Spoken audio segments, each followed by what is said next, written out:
Chers amis, merci. Merci de votre accueil enthousiaste. Merci de manière générale pour vos gentils mots. Merci pour toute l'énergie que vous me donnez. Vous savez, je pense que dans la campagne que je mène, passionnante, ces moments de rencontre avec vous, qui êtes le peuple patriote, sont les plus beaux moments. La France mérite que l'on se batte pour elle.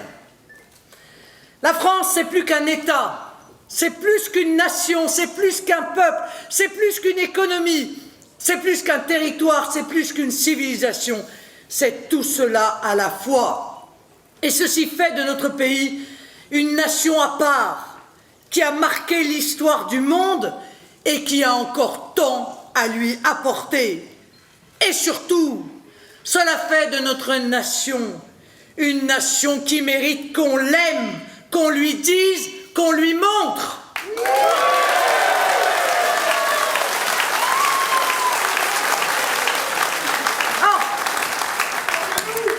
Or, depuis un certain nombre d'années, il est de bon ton dans la classe politique de dénigrer notre peuple et notre pays. Un pays, si on les écoute, trop petit, trop faible, coupable, forcément coupable de son passé, de son histoire. Un peuple lui-même dénigré, qu'il présente comme replié, allergique aux réformes, quand ils ne le décrivent pas comme paresseux, égoïste ou peureux, et j'en passe. Je ne reviendrai pas sur les propos violents qui ont été tenus contre notre pays par certains qui ont osé parler de crimes contre l'humanité que la France aurait commis, ou qui ont affirmé sans vergogne qu'il n'y a ni culture ni art français. Ceux-là qui tiennent ces propos revendiquent leur immaturité politique. On ne leur donnera pas tort. Il en faut certainement beaucoup pour sortir des énormités pareilles. On leur ravera néanmoins cette vérité cinglante. Lorsqu'on aspire à devenir président de la République, on ne parle pas ainsi de la France et on ne peut pas penser cela de la France. On peut d'ailleurs s'interroger sur les raisons qui poussent les candidats à la présidentielle à vouloir diriger un pays pour lequel ils expriment autant de mépris. Comment, dans ces conditions, attendre d'eux qu'ils la défendent, la France, envers et contre tout, qu'ils fassent passer la France, sa liberté, sa culture, son identité, sa prospérité, sa sécurité, son rayonnement, avant tout. Je n'aime pas qu'on dise du mal de la France, mais je n'aime pas non plus qu'on ne respecte pas les Français. Et pardonnez-moi, mais là encore, beaucoup de candidats ne respectent pas les Français. Je m'en explique. Je vais pour ce faire commencer par vous faire une confidence qui vous étonnera. Mais je pense que nous devons beaucoup à Jean-Luc Mélenchon dans cette élection. Souvenez-vous, il s'est récemment illustré en donnant à voir son hologramme à Paris alors qu'il tenait meeting à Lyon. Je pense qu'il a, à travers cela, dit beaucoup de la vérité de cette campagne, où je considère que nous n'avons affaire en réalité qu'à des hologrammes.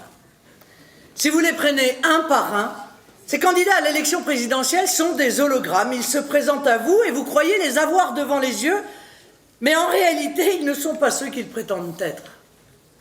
Ce sont des hologrammes parce que la vérité, c'est que les personnes que vous entendez représentent d'autres personnes, représentent les intérêts d'autres personnes. Ils font campagne pour eux-mêmes, bien sûr, mais à travers eux, ils font campagne pour d'autres, dont ils taisent soigneusement les noms, mais qui sont derrière, à la manœuvre. Je prends cette image de l'hologramme parce que je veux que chacun mesure bien que dans cette élection, les intérêts portés par les candidats du système ne sont pas, comme ils voudraient le faire croire, les intérêts des Français. Contrairement à ce que racontent leurs discours de campagne, ils ne cherchent pas à défendre les Français. Ce sont d'autres intérêts qu'ils défendent. Et c'est en cela que je considère qu'ils ne respectent pas les Français, et même clairement qu'ils les trahissent. Conflit d'intérêts, trafic d'influence. J'ai dénoncé à Lyon, le jour où je lançais ma campagne, la gauche du fric et la droite du fric. Je ne renie pas cette expression, au contraire. Elle m'apparaît au fur et à mesure que ces hologrammes dévoilent leur vérité de plus en plus conforme à la réalité des candidatures que j'affronte. Et c'est un travail important que doivent faire les Français devant tant de confusion, c'est un travail citoyen que de réfléchir aux intérêts que portent en réalité ces candidats. Il est en particulier un point qui devrait alerter nos concitoyens. C'est l'emprise des puissances d'argent, des banques et des multinationales sur différents candidats.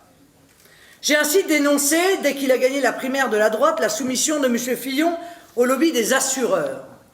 Et il m'était apparu très vite que son programme en matière de santé avait été écrit par d'anciens dirigeants d'AXA, ces mêmes dirigeants qu'il veut porter au pouvoir s'il est élu. Mais oui, mes chers amis, quand on propose de privatiser une grande partie de la sécurité sociale, c'est bien pour confier la santé des Français aux assureurs privés et pour leur permettre de se faire du fric sur le dos de nos concitoyens, en particulier ceux frappés par la maladie.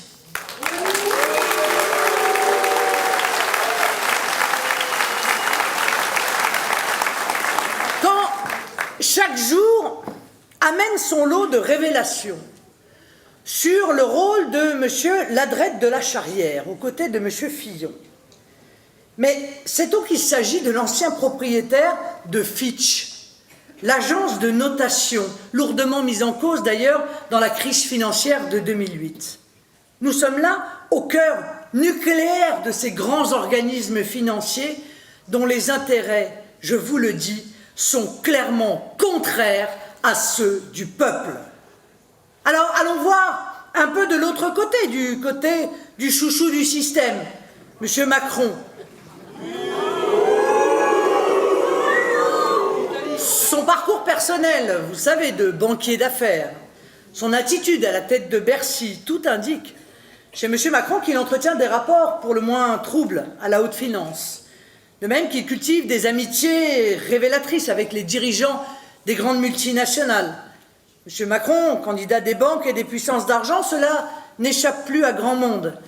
Mais nous apprenons aussi cette semaine qu'en matière de santé également, comme M. Fillon, le programme de M. Macron est largement influencé par des acteurs importants, non pas ici de l'assurance, mais de l'industrie du médicament. Tiens donc. Ainsi, on avait vu dans son projet qu'il souhaitait améliorer le remboursement des traitements de l'hypertension. Jusque-là, rien qui pouvait particulièrement nous choquer, rien de scandaleux. Mais ces traitements figurent parmi les meilleures ventes d'un laboratoire, le laboratoire Servier. Et qui paye le conseiller santé de M. Macron? Le laboratoire Servier. Alors,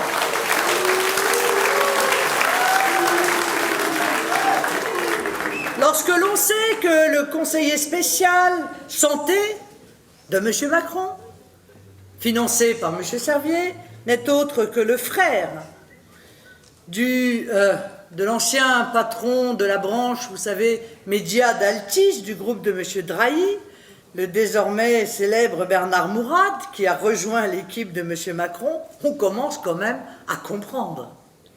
Certes, il l'a fait démissionner entre-temps, avant que le scandale ne prenne trop d'importance, mais le mal est fait et la vérité a éclaté. Voici une preuve de plus de la collusion de cette candidature avec des intérêts qui ne sont pas les intérêts des Français, mais qui sont des intérêts privés, des intérêts puissants et motivés évidemment par la soif d'argent.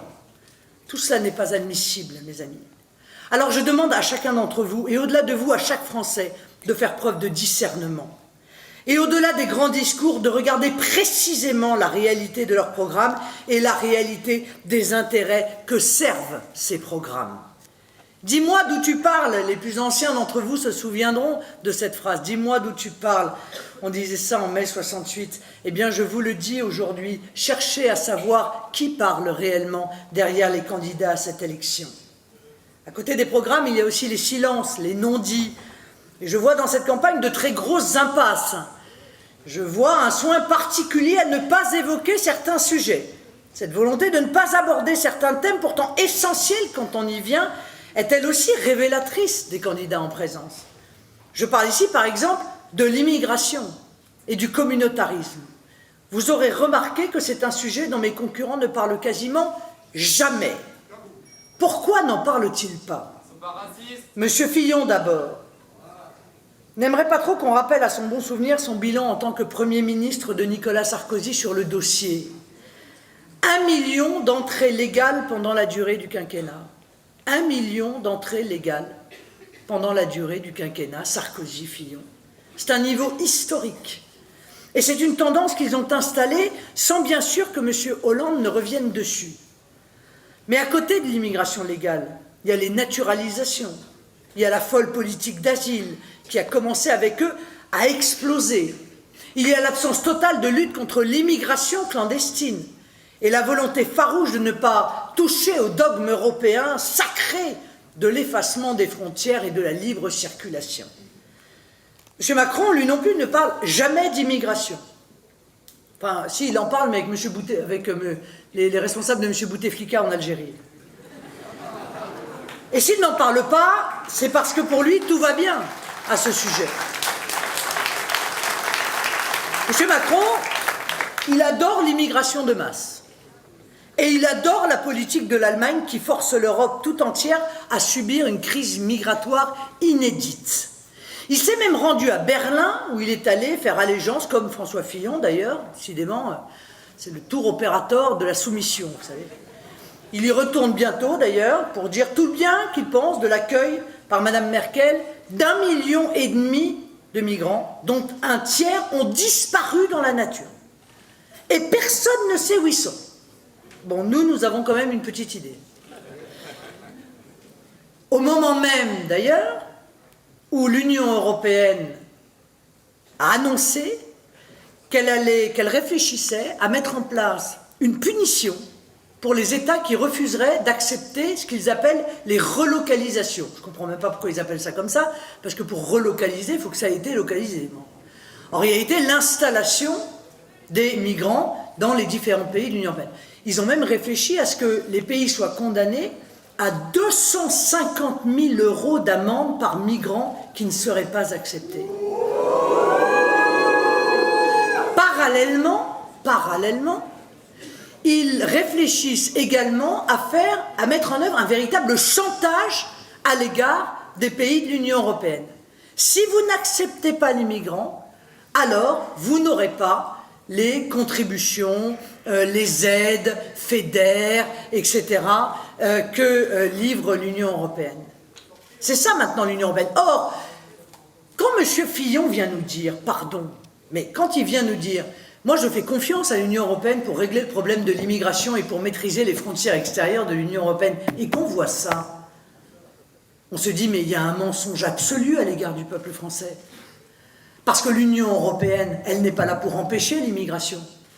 Elle est là pour multiplier l'immigration. Et les commissaires européens viennent vous dire régulièrement, mais il faut de l'immigration en Europe.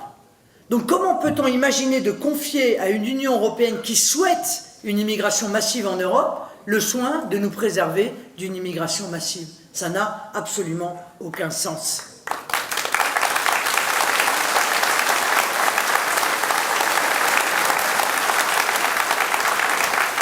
Or, l'immigration, c'est un énorme problème pour les Français.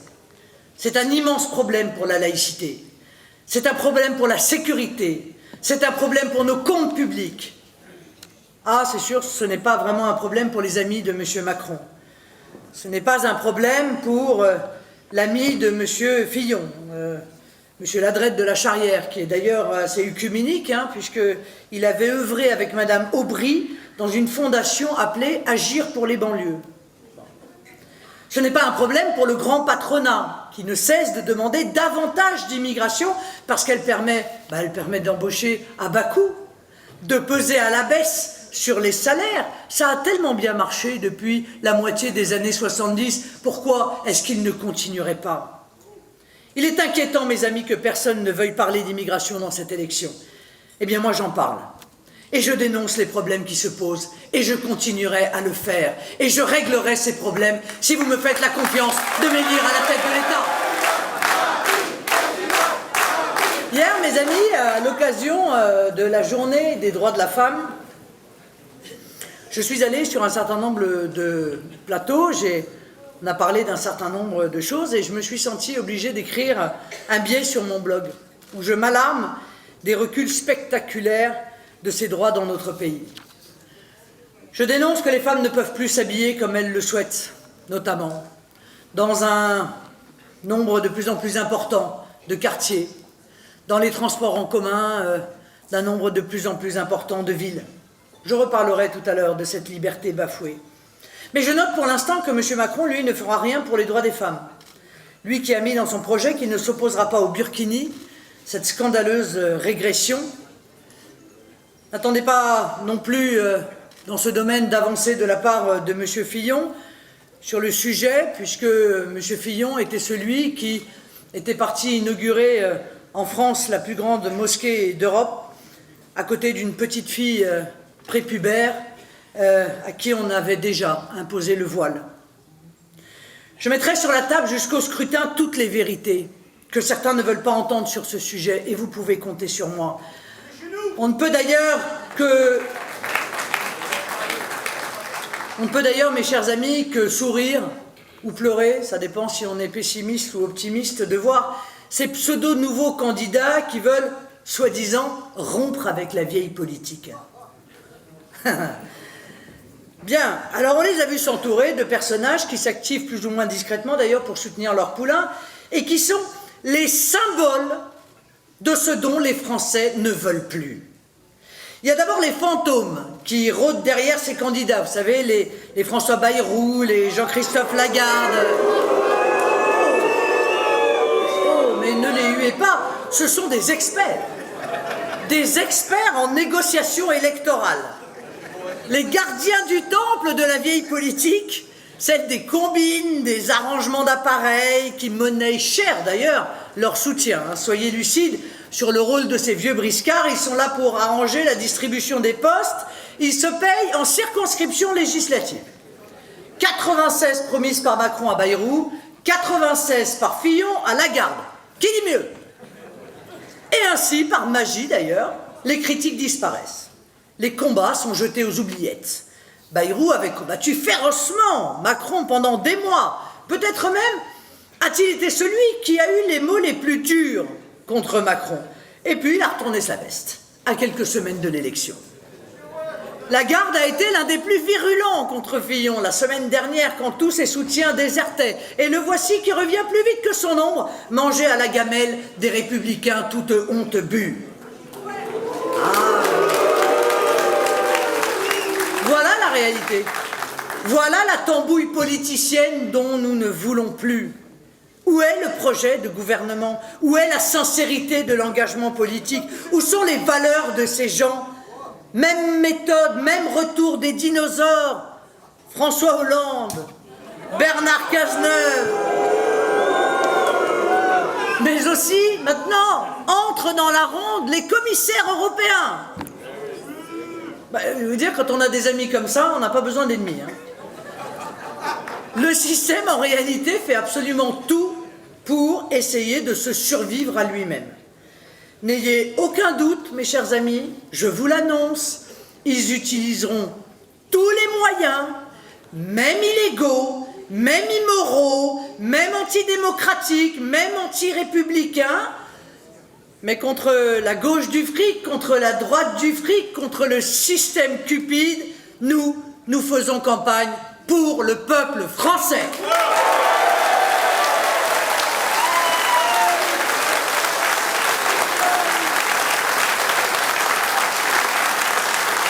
Au nom du peuple est notre slogan, notre ligne de conduite, notre profession de foi, parce que c'est le sens même de mon investissement dans cette élection.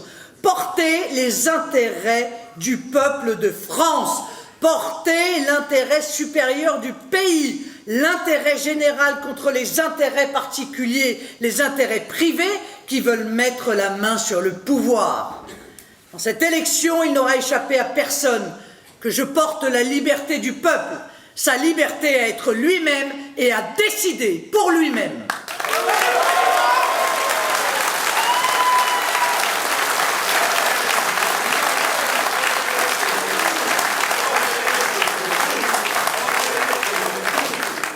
Et mes chers amis, je le fais d'autant mieux que je me sens moi-même parfaitement libre. parfaitement libre de toute influence, de toute ingérence, de toute soumission à quelque puissance d'argent ou quelque puissance privée que ce soit. La France, le peuple français, ce sont mes seules missions, ce sont mes seules allégeances, ce sont mes seuls mandants, c'est pour eux que je me bats, c'est pour eux que je veux gagner.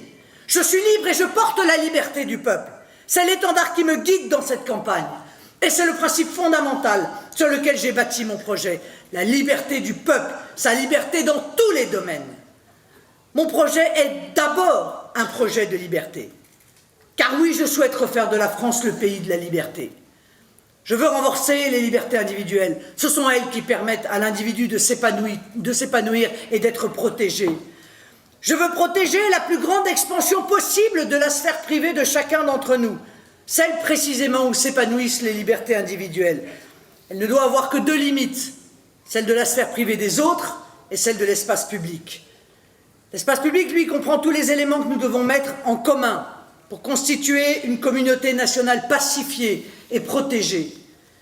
Je veux d'abord protéger les libertés nouvelles que les puissants cherchent à nous confisquer, et en premier lieu les libertés numériques qui nous permettent d'exercer notre liberté d'expression. On voit de ci, de là, certains commencer à chercher, à interdire, à censurer sur Internet. Qu'est-ce qui les dérange tant dans cet espace de liberté, exactement? Qu'on puisse dire ce qu'ils nous refusent de penser, qu'on puisse lire ce qu'eux-mêmes censurent. Internet est devenu un espace incroyable où chacun peut dire librement ce qu'il a à dire, où l'information n'est plus confisquée par de grands groupes, toujours tentés de la manipuler à leur profit ou de la censurer quand elle les dérange. Le monopole de l'information leur échappe. Oh, croyez-moi, ils souhaiteraient tellement le récupérer. Oh, tout n'est pas bon à prendre, bien sûr, sur Internet. Bien sûr qu'il y a des outrances, bien sûr qu'il y a des propos condamnables, mais il y a aussi la capacité de s'exprimer et d'aller vérifier une information ou s'informer quand cette information n'est nulle part, dans aucun média traditionnel. C'est pourquoi dans mon projet, vous trouverez ma volonté d'inscrire parmi les libertés fondamentales reconnues par la Constitution les libertés numériques. Et puis il y a la question des données personnelles qui est sensible. Certains souhaitent se les approprier et menacent de fait nos libertés. Chaque fois que vous allez sur Internet, vous y laissez vos données. Ils les prennent et ils les commercialisent. Vos données personnelles ont plus de valeur à leurs yeux que vous en avez vous en tant qu'être humain. Pour garantir la protection de nos données personnelles, je veux créer en l'adossant à cette même Constitution une charte qui obligera à stocker ces données sur des serveurs localisés en France, dans notre pays. La cybersécurité doit être assurée, c'est une question importante de souveraineté. Je veux aussi renforcer les libertés de notre peuple qui sont au cœur de notre démocratie. Aujourd'hui, on voit se multiplier les pétitions. Écoutez, moi je préfère une méthode plus démocratique et plus efficace. Le référendum d'initiative populaire, le vrai, celui qui a été promis et qui n'a jamais été mis en œuvre.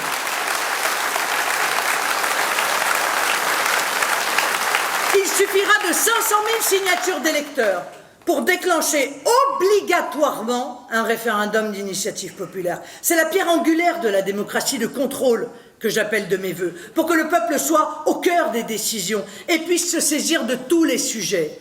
Et puisse même éventuellement déclencher un référendum si une loi qui a été votée déplaît au peuple, pour susciter ce référendum, que tout le monde puisse s'exprimer. C'est pourquoi je souhaite élargir le champ d'application du référendum. J'ajoute que je conditionnerai toute révision future de la Constitution à un référendum. Seul le peuple pourra défaire et refaire la loi fondamentale de notre pays. Le peuple doit redevenir le sujet central de la démocratie dans notre pays. La France doit redevenir la grande démocratie qu'elle a été. La proportionnelle deviendra donc la règle aussi pour toutes les élections, à l'Assemblée nationale notamment. Parce qu'il n'est pas envisageable que l'Assemblée nationale, comme son nom l'indique, soit une assemblée qui ne représente pas, évidemment, l'intégralité de la nation. De cette manière, chaque Français se sentira représenté dans le cœur battant de notre démocratie, aujourd'hui Ce n'est pas le cas, c'est le moins que l'on puisse dire. Bon.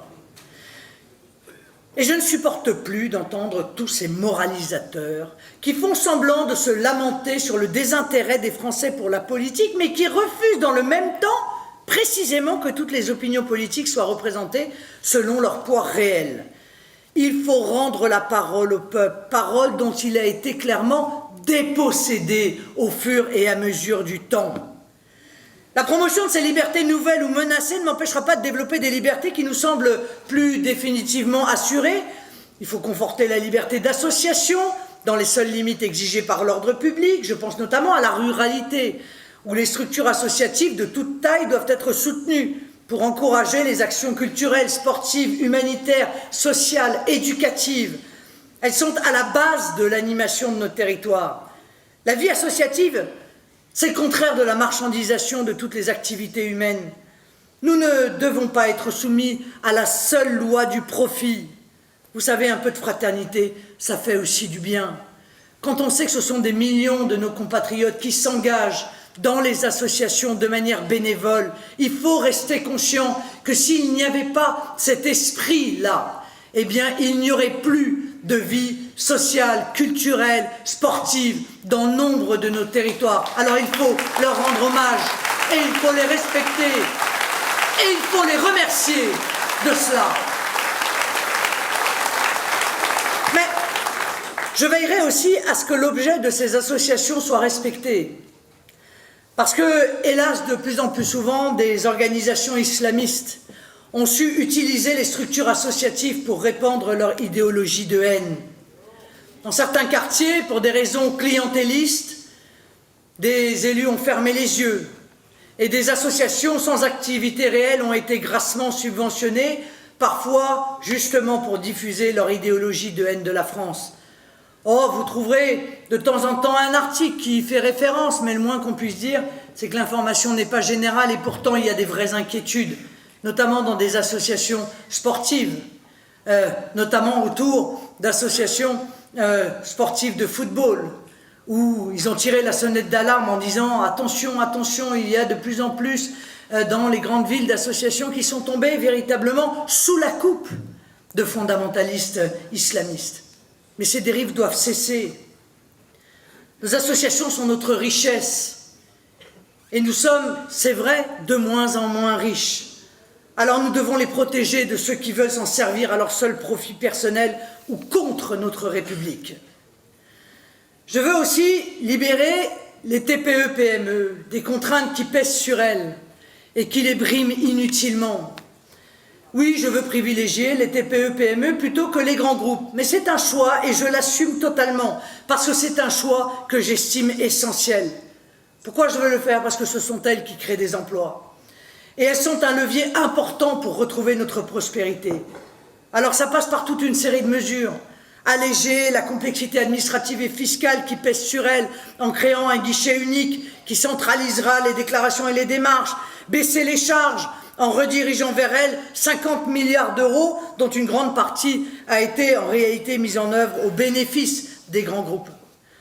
Réduire le nombre d'obligations administratives liées au seuil social des 50 salariés, fusionner les institutions représentatives du personnel entre 50 et 300 salariés en une structure unique qui conservera les mêmes compétences. Mais une France indépendante et des libertés, c'est aussi une France des indépendants. La France est un grand pays d'entrepreneurs. Elle est un pays qui, malgré les difficultés, a gardé le goût de l'entrepreneuriat. Ce goût de l'entrepreneuriat et du risque qui nous distingue des autres et qui participe au génie français. Alors, je me dois aussi d'aider ceux de nos compatriotes qui créent des entreprises, qui innovent et qui participent au rayonnement de notre pays. Je me dois de penser, dans ces conditions, au soutien pas nécessaire, incontournable à nos agriculteurs.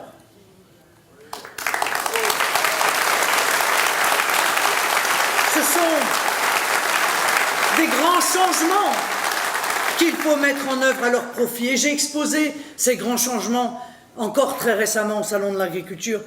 Ils sont aussi des entrepreneurs et eux aussi prennent des risques pour nous nourrir bien, de produits sûrs, d'une qualité enviée dans le monde entier. On ne peut pas les laisser tomber quand un malheur s'abat sur eux. Je pense bien sûr au drame de la grippe aviaire, ce long cauchemar dont nos éleveurs n'arrivent pas à sortir et auquel ils font face bien seuls.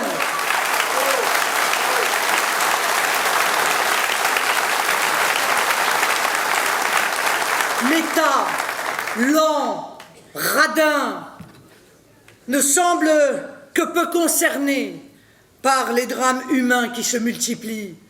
Bon sang, mais ça sert pourtant à ça, la solidarité nationale, à être aux côtés des éleveurs dans les coups durs, plutôt que de détourner les yeux et de laisser la filière au bord du précipice. Des indemnisations doivent arriver vite, alors qu'ils attendent pour certains encore le solde du règlement de la dernière crise. Notre agriculture, c'est notre indépendance. Quand l'agriculture a des problèmes, c'est la France qui a des problèmes. Quand l'agriculture va mal, ce sont nous tous, les Français, qui allons mal.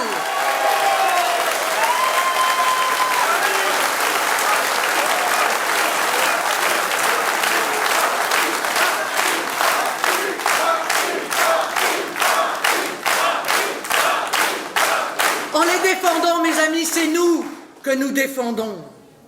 De la même manière, nos indépendants, nos commerçants, nos artisans sont les murs porteurs de notre économie.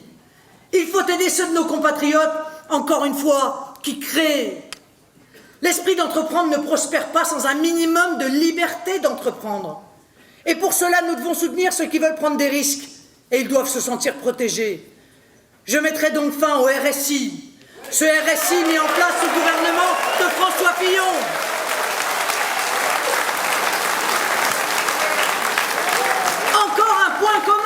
Fillon-Macron, des promesses aujourd'hui, mais qu'ont-ils fait quand ils étaient au pouvoir? Et l'un et l'autre. Ce RSI qui n'a abouti qu'à une chose, fragiliser tellement nos indépendants et en conduire un certain nombre au RSA. J'ai appelé ce RSI un tueur en série. C'était un tueur en série.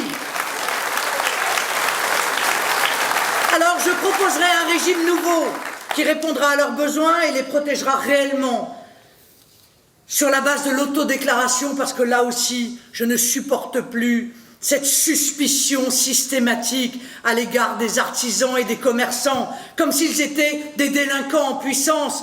Mettons un système sur la base de l'autodéclaration, faisons-leur un peu confiance, donnons-leur un peu de souplesse. Ils auront le choix de ce système, ou alors le choix de s'affilier au régime général s'ils le souhaitent, mais je sais, moi, qu'ils sont très attachés à leur indépendance. Enfin, je m'y suis engagé. Je déclarerai une amnistie sur les arriérés du RSI, tant l'État porte une responsabilité lourde dans les multiples erreurs qui ont été commises. Nous défendons la liberté, les libertés, et nous devons veiller aussi à la liberté des salariés.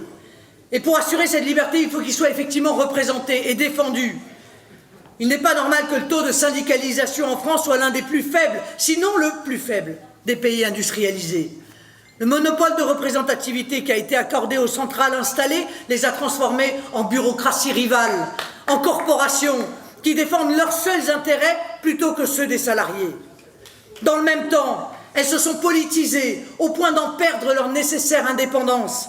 Il est plus que temps de moraliser leur fonctionnement pour leur rendre leur efficacité, et c'est pour cela que je préconise un contrôle public et transparent de leur financement sur le mode du contrôle effectué pour le financement des partis politiques.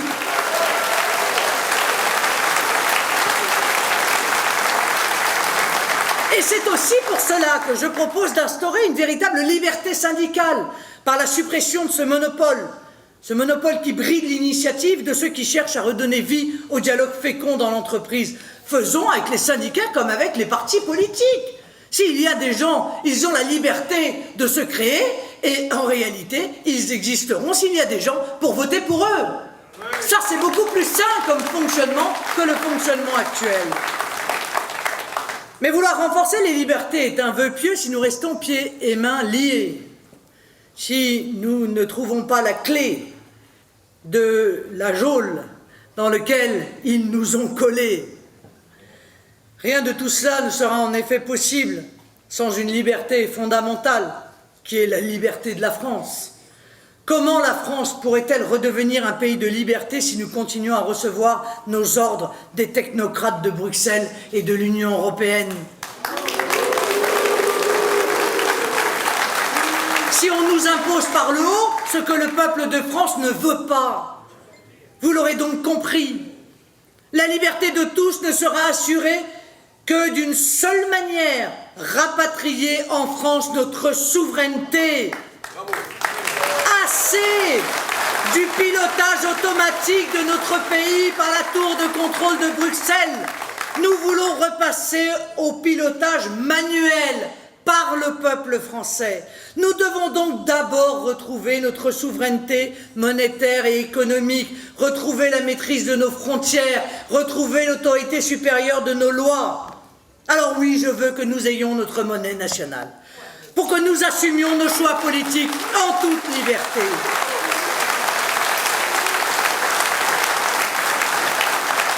Pour que nous puissions rendre de l'oxygène à nos entreprises. Oh, alors ça panique le système.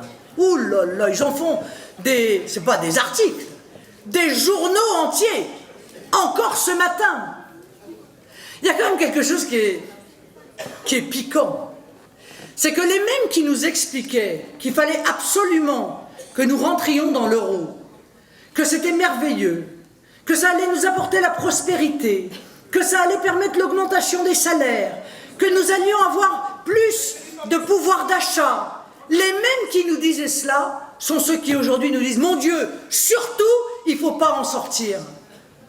Mais dites-moi, ce qu'on payait 1 franc avant et qu'on paye 1 euro aujourd'hui, ça ne vous perturbe pas, ça, en matière de baisse massive du pouvoir d'achat? Parce que nous, on l'a senti, ça, dans le caddie de la ménagère, comme on dit. Enfin, écoutez, la spoliation de pouvoir d'achat qui a été la conséquence du choix de l'euro a été massive. Et que les gens qui nous ont fait ces fausses promesses d'emploi, de pouvoir d'achat, osent venir nous dire aujourd'hui que nous n'avons pas d'autre choix que de nous soumettre à cette horreur, je trouve franchement qu'il ne manque pas d'air.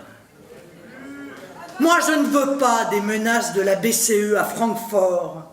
Je ne veux pas qu'ils viennent nous dire qu'ils vont couper les liquidités parce que nous n'avons pas pris le chemin qu'ils ont décidé pour nous. Je ne veux pas entendre M. Juncker nous expliquer que contre les traités européens, il n'y a pas de choix démocratique. Car nous n'en pouvons plus de l'austérité. Et la liberté de chacun sera assurée par une politique économique vigoureuse qui rétablira le plein emploi. Nous sommes forts, nous ne sommes pas faibles. Nous sommes bons, nous sommes compétitifs, nous sommes entreprenants, nous sommes intelligents et on nous empêche de partir à la conquête du monde. Elle est là la réalité.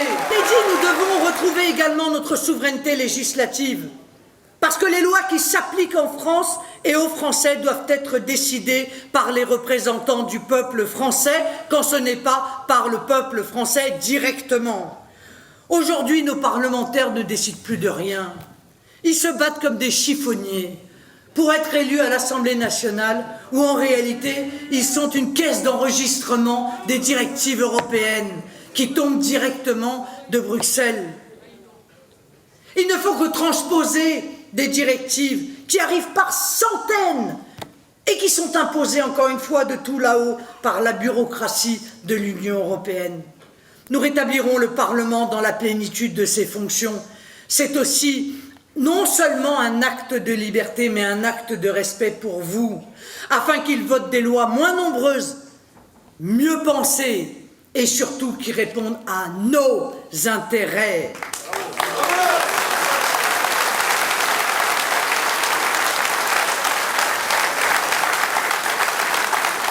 J'ai eu l'occasion de le dire souvent, mais je le répète. La démocratie ne consiste pas à mettre un papier blanc carré dans une boîte en plastique. C'est pas ça la démocratie. Si le papier que vous avez mis dans l'urne ne répond pas, encore une fois, que la personne que vous avez élue n'a pas le pouvoir de défendre vos intérêts, c'est comme s'il n'y avait pas de démocratie. Elle est là, encore une fois, la réalité. Mais l'Union européenne ne s'arrête pas là. En nous privant de notre souveraineté territoriale, en nous empêchant d'avoir des frontières, elle nous impose également l'immigration de masse. Cette même immigration de masse qui vient jusqu'à menacer la liberté des femmes et des filles de France. La défense des droits des femmes me tient évidemment à cœur.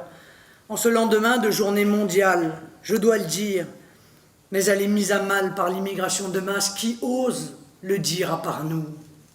Je sais que c'est un sujet tabou, que n'aiment jamais aborder les pseudo-féministes ou mes concurrents dans cette élection, mais nous sommes obligés d'évoquer les nouvelles menaces qui pèsent en France même sur les femmes. Une menace qui est un affront fait directement à notre civilisation, une menace profonde et qui se diffuse et qui attaque notre conception du rapport entre les hommes et les femmes. Oui, l'islamisme radical fait reculer dans nos quartiers, dans nos villes, des acquis qui semblaient pourtant définitifs. Souvenez-vous en effet du café de Sevran, où des femmes ne pouvaient même pas pénétrer dans l'établissement uniquement parce qu'elles étaient des femmes. Et pourtant, certains esprits complaisants ont cautionné, on a même entendu M. Hamon, qui nous expliquait que, somme toute, ces cafés sans femmes étaient normaux parce qu'ils faisaient partie de la tradition ouvrière. Mais, écoutez, non seulement quel affront pour les femmes, mais quel affront pour les ouvriers, parce que jamais il n'a existé en France une tradition ouvrière qui interdisait à des femmes de venir dans des cafés. Ils sont capables de raconter n'importe quoi pour justifier l'injustifiable. L'islamisme cherche aussi à renvoyer les femmes et les filles de France au Moyen-Âge, en les enfermant dans des cages de tissu, en les obligeant à masquer leur visage, leurs mains, leurs yeux et même tout leur corps quand elles sont sur la plage. Oui, dans certains quartiers, les femmes ne peuvent plus se vêtir librement. Oui, porter un short ou se promener en jupe devient pour certaines et dans certains endroits impossible. Je suis navré d'être obligé de rappeler en France, au XXIe siècle, que les femmes doivent pouvoir se vêtir librement. Et j'y veillerai dès le premier jour de mon quinquennat.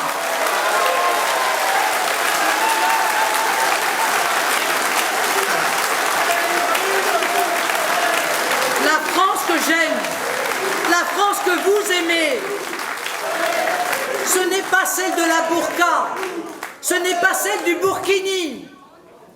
Trop de responsables politiques de droite comme de gauche ont cédé par clientélisme devant des religieux autoproclamés qui cherchent à imposer par tous les moyens leur ordre réactionnaire. Vous avez encore vu il y a quelques mois, une ministre de la République a capitulé lorsqu'un homme a refusé de lui serrer la main sur un plateau de télévision uniquement parce qu'elle était une femme. Ministre. Bien moi je ne renoncerai pas. Je me battrai jusqu'au bout pour que vous, mesdames, vous soyez libres dans votre propre pays. Je veux une république de la liberté et de l'égalité pour toutes les Françaises comme pour tous les Français. Vaste programme pour libérer l'énergie des Français. Vaste programme pour libérer la France des tutelles qui l'accablent. Vous comprenez donc bien l'urgence de retrouver notre souveraineté. Il n'y aura pas de liberté individuelle, ni de liberté publique, ni de liberté des entreprises, ni de liberté des femmes sans liberté de la France.